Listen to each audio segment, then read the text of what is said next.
শান্তিপুরে হিন্দু দেবদেবীর মূর্তি ভাঙচুরের ঘটনায় দুই মূল অভিযুক্ত অমিত দে ও অসিত দে ধরা পড়ল পুলিশের জালে। অভিযুক্তরা সম্পর্কে দুই ভাই বাড়ি শান্তিপুর থানার অন্তর্গত সর্বনন্দী পাড়ার এলাকায় দিন কয়েক আগে রাতের অন্ধকারে সর্বনন্দী পাড়ার এলাকায় লোকনাথ মন্দিরের সংলগ্ন এক মৃৎশিল্পীর কারখানায় তৈরি করে রাখা একাধিক দেবদেবীর মূর্তি ভাঙা হয়। সিসিটিভিতে ধরা পড়ে দুই ভাইয়ের মূর্তি ভাঙার দৃশ্য। কোন মূর্তি মাটিতে থেতলে কোনো মূর্তি দুমড়ে মুচড়ে ফেলছে। মূল অভিযুক্তদের গ্রেফতার করে তাদের রানাঘাট আদালতে তোলা হয়। আসামিরা কি বলল শুনে নিন। 5 তারিখ রাত্রিরে আমি শ্মশানে গেছিলাম, একজন মারা গেছিল আমাদের বয়স্ক বুলবাজির একজন বয়স্ক লোক। যাই হোক, শ্মশান থেকে আমি ফেরার পথে আনুমানিক 3টে সাড়ে 3টে বাজে। তখন আমাদের লোকনাথ মন্দিরের সামনে পলাশ দাস, বাবার নাম জয়ন্ত দাস। তো ওনারা ওখানে বহুদিন ধরে ঠাকুর তৈরি করেন আমাদের ক্লাবের মাঠেই। তো এবার ওনার সঙ্গে ওই পলাশ দাসের সঙ্গে দুটো বন্ধু ছিল, ওদের পাড়ারই বন্ধু। ওরাও মদ খেয়েছিল, এবার আমিও মদ খেয়েছিলাম।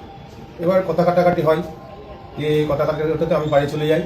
দিয়ে এবার 3জন ছিল, আমি বাড়ি চলে যাওয়ার পরে ভাইকে ডেকে নিয়ে না, ভাই দেখ এরকম চিরামারি করছে মা বাবার নামে।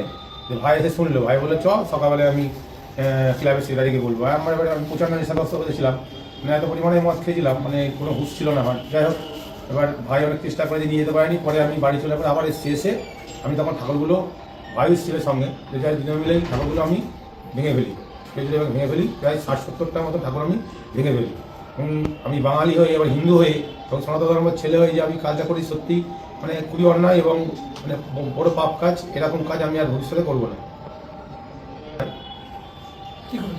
ও আমার সঙ্গে ছিল, তো ও 2-1 ঠাকুর ভেঙেছে। হ্যাঁ, আমরা দুজনে অন্যায় করেছি। ওর নাম কি? অমিত দে, ওর নাম অসিত দে। বাবার নাম? বাবার নাম ঈশ্বর গোবিন্দ দে। বাড়ি চৌধুরী বেললেন, শান্তিপুর নদিয়া, লোকনাথ মন্দির।